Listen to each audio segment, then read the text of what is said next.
Mm-mm-mm.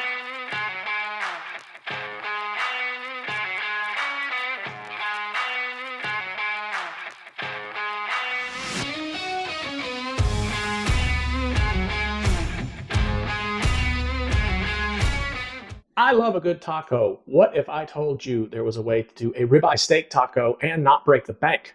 Stick around and I will show you how it's done. So what you see before you here is a rack of beef back ribs.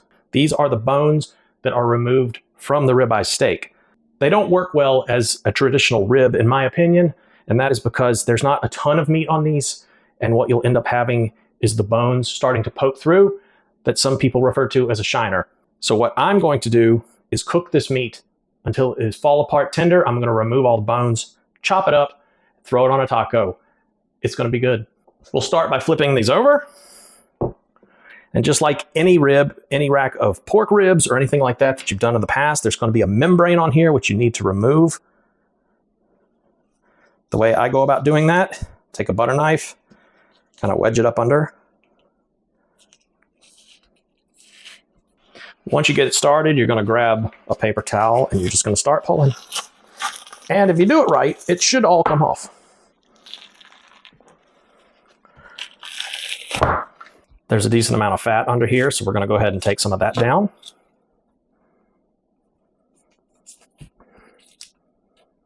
This will feel very familiar to you. If you've ever done a slab of pork ribs, anything like that, is a very similar process.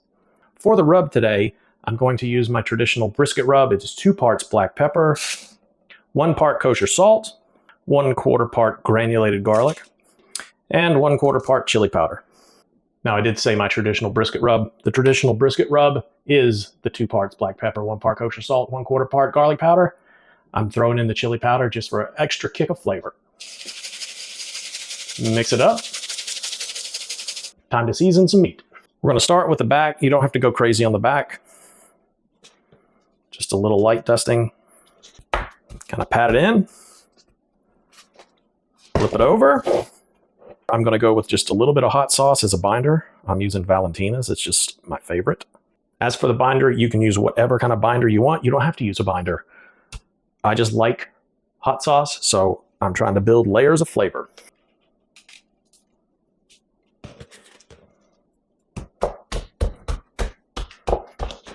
That's all ready. Let's take it to the pit. I'm going direct heat charcoal today. This is my Weber Smoky Mountain. I don't have any water pan or anything deflecting heat. It's just charcoal in the bottom of this. Trying to walk the line between a grilled steak and a smoked piece of beef.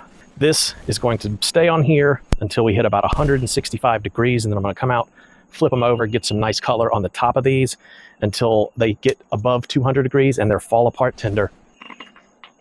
I'm going to maintain temps somewhere between 275 degrees and 300 degrees. This thing should be tasty.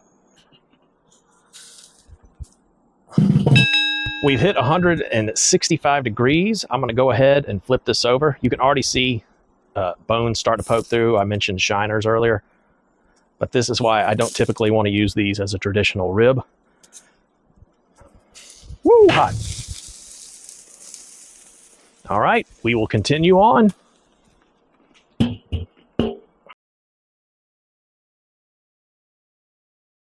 Gonna check for tenderness. Let's see what we got here. Just like a hot knife through butter. No resistance. And this smell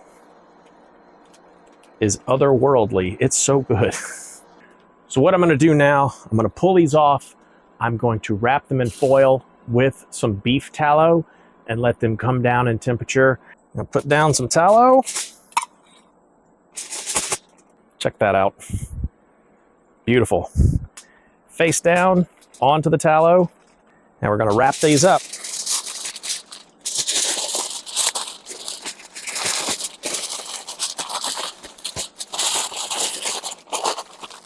Get them tight. Now we want to let these beef ribs rest. We're gonna let them sit in this tallow for at least an hour. If you have a cooler, you can stick them in a cooler with a couple of towels, keep everything nice and warm. I'm going to stick them in my toaster oven and let them chill out for a bit and do a warm hold at like 150 degrees.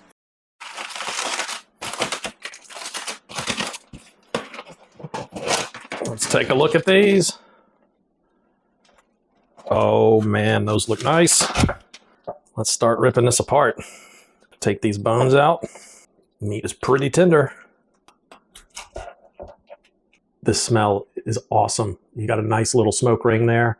And a little tip, if you want to save these bones and make a beef stock with them, it will be the best beef stock you have ever had. Way better than store-bought. Just gonna chop this up, do a rough chop on it. Meat's all chopped up. I can't wait to get a taste of this.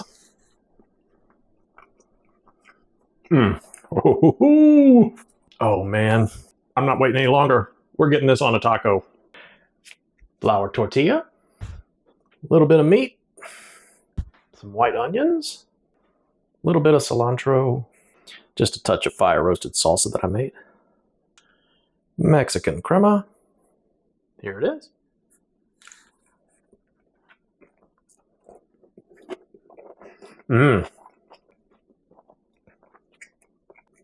Ooh, yeah.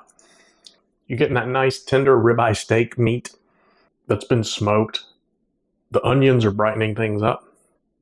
Fire roasted salsa, just a touch of heat to it. I got some hatch chili in it. Oh, delicious. Super good.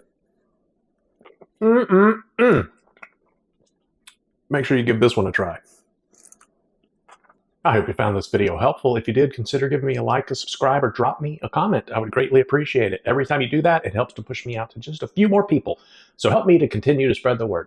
And with that, get up, go out, cook some good food, be a little bit better tomorrow than you were today, and I'll catch you next time. Woo!